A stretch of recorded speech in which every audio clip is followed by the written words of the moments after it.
So at the outset, I wish to thank the Endeavor for organizing the event, New Age Career After Class 12, 2020 and beyond. And also Mr. Satyamita and his team for giving me this opportunity to speak through webinar, which is the new method of reaching out to our students on this issue. Before I start my talk, let me just give a quote from Plato, who says, "Do not train children to learning by force and harshness, but direct them to it by what amuses their minds, so that you may be better able to discover with accuracy the peculiar bent of the genius of each," unquote. So most of us know about IITs, IIMs, AIMS. We are all crazed for engineering from IITs or from good medical institutions like AIMS. One of the reasons behind the craze for IITs is that our minds are rooted in the past. There was a time when engineering and medicine were the only sure shot routes to a job after graduation. But thanks to former Prime Minister P.V. Narasimha Rao and Dr. Manmohan Singh, their initiative of LPG, not the gas, but the liberalization, privatization, and globalization, and the subsequent economic boom. After the 1990s, one does not need to be an engineer or doctor to get a job after graduation. But the minds of most middle-class parents are still stuck in the 1970s, 80s, when engineering was one of the very few options guaranteeing a job. We need to open these minds. We need to open the minds of parents and the children to the unlimited career options that are there in today's world. We need our best mind to study whatever they are passionate about, what Plato has said years back. I'm happy that Endeavor is doing an attempt in this direction. If the objective of the economy or system or society is to maximize the welfare of its citizens, improving the standard of living of its citizens, value of its citizens, and then social sciences and the liberal art courses plays a vital role. I think the current pandemic, COVID-19, is the best example. Social science is a branch of study which deals with human beings, their behavior, growth and development, relationship, resources they use, and the various institutions they require to function and carry on their lives smoothly. So whether one wants to become an engineer or a doctor or a chartered accountant, an artist or a teacher, we all have to live in a society, interact with the individuals belonging to different culture and socioeconomic backgrounds, adapt to various situations and circumstances, and also adhere to certain societal norms in order to lead a peaceful and productive life. The discipline of social science and liberal art, for that matter, help us to inculcate higher order thinking, abilities and skills like comprehension, application, analysis, evaluation, and synthesis, creativity in employees, workers, and individuals. I think this is what we are going to highlight. And I was asked to talk a little bit about the program HSEE and the liberal art program, which is being run by IIT Madras. This HSEE, which stands for Humanity and Social Sciences Entrance Examination, it started in 2006. There are 9 batches graduated since then from the Department of Humanity and Social Sciences, IIT Madras. This exam is highly competitive. For 52 students, close to 4,000 students take the entrance examination. So you can imagine the competition and the intensity. The ratio is almost same as any other important exam like JEE. So close to 1 to 70 or 80. This course, this program, the importance of the program, it is taught by some of the best faculty members, well grounded in theory and practices, who are associated as consultant to government and other international agencies like World Bank, WHO, and other UN agencies, member of various task forces set by the state governments and the government of India. And we have the best of infrastructure that one can imagine for both academic and extracurricular activities. This particular program, when we thought of the objective or the reason behind starting a program or a humanities program in IIT, goes back to 2004-05, when the department thought of opening the space which was basically dominated by the engineering disciplines, just to give an opportunity to the better students, say science graduates or non-science students, and other students who want to specialize in humanity and social sciences. The unique selling point of this particular program is it is multidisciplinary in nature. The students are exposed to almost all the domains of humanity and social science courses. Say, take any discipline. The courses varies from contemporary India sociological perspective, foundations of social and political thought, Indian constitution, development theory and practices. So you name any domain of humanity and social sciences, we have some courses to teach them or to expose them what the particular discipline teaches us or talks about. The basic purpose of this particular program is to bring different perspectives, change the thinking process, make them confident person with good written and communication skills. The courses, the 5-year integrated program, the unique feature of this particular program is, though it is an integrated program, the allotment of the streams are not done up front. The allotment is done at the end of the 4th semester on the basis of the performance and preference of the students. The students are exposed to all the disciplines in the first 4 semesters in the form of common courses, and in the end of the 4th semester, they indicate whether they want to do development studies or English studies.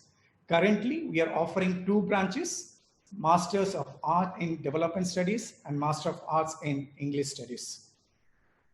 We are thinking of introducing, we had in the beginning, of course, economics, which we had to temporarily stop because of the administrative reasons, which we are again contemplating to start. The students, again, the facilities, you'll see the internship and exchange program with other foreign universities. The students are, most of our students are going at least or spending at least a semester in other institutions in the form of doing an internship or by doing an exchange program. We have, like any other engineering department, we have MOUs with most of the best universities in world, be it in US, be it in Europe, be it in Australia, or be it in New Zealand. The students, they from the end of first year, they start, say, searching or exploring all the possibilities to visit these universities and do an internship or spend a semester or a year to do some exchange programs. Some of the universities to name University of Groningen, Ghent University, Concordia University, Bremen's, Aarhus Universities, Sciences Po, UC Berkeley, to name a few universities. Besides these universities, the students also go to institutions like Niti Aayog, NABARD, JPAL, and other, say, reputed institutions or NGOs. The placement, again, I think that's the ultimate objective of most of the parents and the students where I am going to be placed after graduation. The placement is not a problem in the Department of Humanities and Social Sciences. The students, if we take the record or the trend of the last graduates, the students have gone to corporates, they have gone to NGOs, they have gone to research institutions, and they have also joined think tanks. Let me make a point clear here. The moment students are, admitted through the HSEE, they are students of IIT Madras. IIT Madras does not differentiate between students. There is no discrimination between student of humanities and social sciences or engineering branches.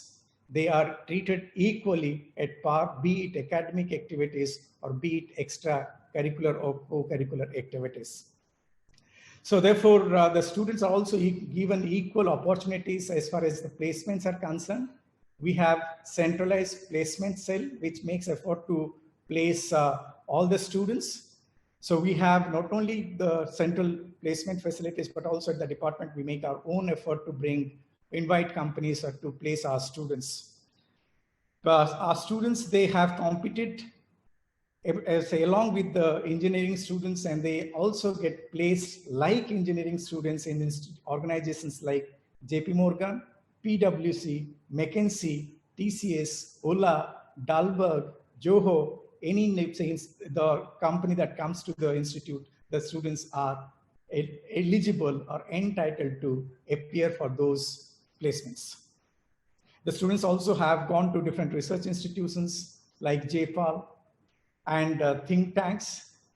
So half of our, say, close to 25-30% students, they sit for placement and get jobs through the placement. Another 25-30% of the students, they go for higher studies. They have gone into institutions like IIMs to do management. They have gone to IIMs to do fellow programs.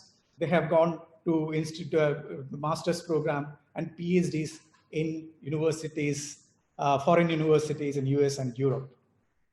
We have a strong alumni relationship. So the juniors always get counsel, help, and get all sorts of tips from the alumni. The alumni, every now and then, they come and counsel. They give pep talks. They motivate. They try to give directions and opportunities to the juniors. So you will see, say, when it comes to the curriculum, the HSCE, a 5-year integrated program, the advantage of a 5-year integrated program is we do not have to waste too much of time. We cover enough. The breadth and depth of the package is going to be what it helps the students the best. We are exposed through our integrated programs in every semester. They do 5 to 6 courses. They are exposed to foreign languages. They say 25 to 30% of the courses are common courses, and 25 to 30% of the courses are core courses, specific, let's say, which are their core to their branches like development studies and English studies. And another 25-30% of the courses are elective by nature.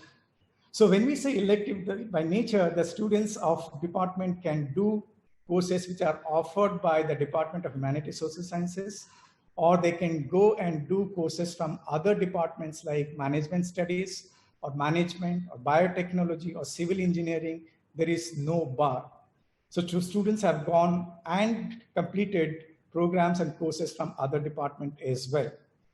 So that is the advantage of being in an institute like IIT. So you are going to share the space along with the best of the best students in the country. IIT Madras being the #1 institute, we are holding that position for the consecutive for last 4 years. So we have the best students, we have the best infrastructure, be it the computing facilities, or be it the softwares that are relevant, be it the library facilities, or exposure to various other initiatives, interaction with industry, or with the luminaries in India. So that is what we are known for. Every month or every alternate week, we get people from industry. We get, say, best brains from the market, and they come and talk to our students about how they prepare them, that they have to prepare themselves, and how they are going to get best placed. So where are students, and what are the opportunities for our students? The opportunities, of course, you'll see there are a number of think tanks where our students have gone and excelled. People have gone to the institutes like Institute for Defense Studies and Analysis. People have gone to places like Center for Policy Research, which is basically brings people to academy and policy. Few individuals evoke the kind of respect that the country, or even let me at this point of time give an example. One of our student alumni who was part of the Bodo agitation and helped in the conflict resolution between the government and the Bodo agitators. That's the role the students of the department are now playing. So basically, when we talk about humanity and social sciences, It's not about, say, human beings. It's about how the human beings are going to live and lead a best life in the country or in the society. So I say these are some of the basic feature of the program. All the details and the descriptions are available in the website. We have a department, very close-knit department. It's like a mini universities, close to 30, so 40 faculty members. As I told you, well-trained, well-grounded, both in theory and practitioners, are say helping our students, grooming our the future of the society. You can visit the website to know more about the HSCE program. This HSCE program is not conducted by the Department of Humanities and Social Sciences. It is conducted by, again, the central facility, which is conducting our joint entrance engineering entrance examination, JEE. So the HSCE website carries all the details, and it also have the previous year exams. Let me again tell you, the prospective students, the objective of this particular course is not to get people who are like being trained.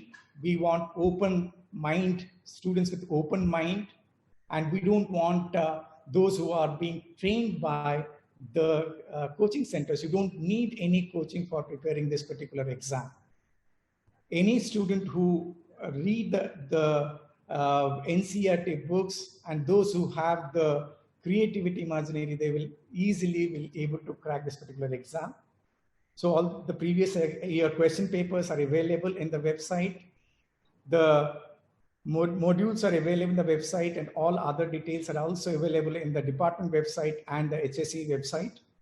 If you want to know more about this program, you can always call any faculty members. Our faculty members are always available 24/7. I mean it, to help the student to give any input or any information about the program or package. Otherwise, also, if you want to discuss anything about the courses, social science or liberal art courses, you're most welcome. They will be more than happy to spend time with you, to discuss with you, or to give any input that you need for your career building. I would like to again thank the Endeavour for organizing such a wonderful symposium by bringing both the academicians or the institutions and the prospective students together. And it also helps us to reach out to the prospective students to tell us what the program all about, and to clarify if there are any questions or clarifications. With this, I want to conclude so that we can spend some more time for discussions or any questions or answers if you have. Thank you so much, Dr. Dash. That was really insightful, and I'm sure the students and parents who have joined us this evening would have benefited out of whatever you said. We have a lot of questions pouring in, and I'll want to take some so that you could answer and clear the doubts. And I'm sure there is the website for any further information that the students would need. So somebody is asking about the intake that HSEE has. If you could throw some light. We have 52 seats, and as I told you, we have two branches. This is an integrated program, Masters in Arts. We do not have an exit route. It's a BA cum MA. So we do not upfront allot the stream. At the end of the second year, they are allotted, whether they are based on the preferences and performance of the students, whether they are going to do MA in development studies or MA in English studies. So for these 52 seats are going to be equally divided. So 26 students would be doing development studies and 26 students would be doing English studies. There is no much difference given the amount of flexibilities that we have in the institutions like IITs. It doesn't make much difference whether you're doing masters in development studies or masters in English studies, because most of the courses are common. So when we go out, whether I am a master in development studies or what expertise I have, my CV, my transcript is going to tell. So based on my interest, based on where I want to specialize, they can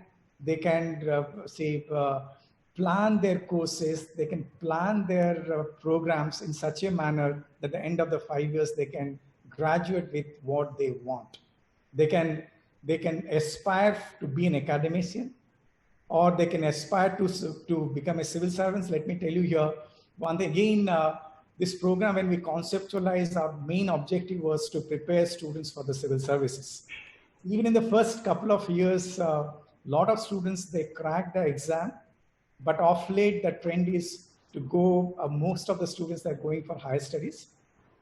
In the first batch, even one of our students scored 13th rank in the civil service. So there are people who opted for IAS, so there are people in IPS, there are IFS, so there are a number of case examples. So that is how it is right now. There is no clear, because of the flexibility, the people, those who are doing development studies, they also do a lot of, because we have a major and minor. Those students who do major in development studies, they can also do minor in other areas. So when we say minor, minors are available in economics, minor is available in development studies, minor is available in management studies. So any minor that they want to do, they can do. Even they can go for other engineering department and pick up 3 to 4 courses, and then they can claim. For example, those who want to specialize in construction management, let's say, they can do a couple of courses from civil engineering department, and they take a minor in management, construction management, right? So that kind of flexibility the institution provides. Right. I was smiling when you were replying to this question, because it seems that you have already answered a couple of questions that the participants had asked in this one answer. But nonetheless, I'll just throw them quickly so that you could cover up points that you have missed out in this particular reply. So people are asking if there is an exit option after 3 years. You said no. So that means there is no degree that they get after 3 years, right? There is no degree, but there is going to be, after 5 years, they are going to get integrated master's program. The reason why we do not allow exit entry, because because we don't take there is no lateral entry. There's no lateral entry. And with this 5 year, we give a breadth and depth of courses, which they will not get exposed to if they do BA and then go elsewhere to do an MA. Right. So, so there's one question which says, what's the job profile like after a 5 years program in development studies? And if you could throw some light on the pay packages that the students can expect. Well, again, they are no different from the engineering students or science students or other MBA students. As I told you, I'm proud to make the statement that around 20 to 25% of our students, they get the same pay package like any other engineering student. They compete and they get into institutions or organizations like McKinsey. They have been to institutions like TCS. They have been to other reputed organizations. So there is no difference between the pay package between engineering student and the MA students. It's the competition and how you excel and whether you're getting in or not, right? And say average pay package, I would say it depends on the market, of course. There is no it's not like what we say we are going to get. It may so happen that the average this year could be 60,000 or 6 lakh per annum if the C2C. Next year it could be 8 lakhs or it could be 4 lakhs depending on the market. We never bothered about the placement because it was never an issue or not an issue. The best indicator for us is whether the students are happy at the end of the degree. And even after 7-8 batches, we have not even heard or got one regret email saying, I regret why I did the program. That is what is the indicator for us. Yeah, so that's the ultimate pay package that you are getting, the satisfaction of the students. Satisfaction of the students, and it again, most of them, they get placed. Those who want, they get placed. Those who want to write competitive exam like civil service or any other competitive banking exams or any other exams, then they stay back and prepare. A lot of students, they go for higher studies. Even some of our first graduates, they became faculties in IITs and IIMs. Yeah. That's the type of acceptance in the market. So what matters most is like whether you are accepted in the market by the corporates or by the stakeholders. Right. I'll take one more question, sir, looking at the clock. And so, yeah, the question says, why does the exam have so many questions from economics and other areas of general knowledge? And how can a student prepare for the same? Well, I think we'll see the development studies again is skewed towards economics, so there is not much difference between development studies and economic studies. So therefore, there is a special portion or section on economics. Plus economics, I think any students, they need to know about the economy, right? So unless we know the status of the economy or the way the economy is functioning, because we are preparing the student for the economy, right? And we don't, for getting selected for this particular program, you don't need any special preparation. An average student with who keeps his or her eyes, ears open and reads the NCERT books will be easily get into this particular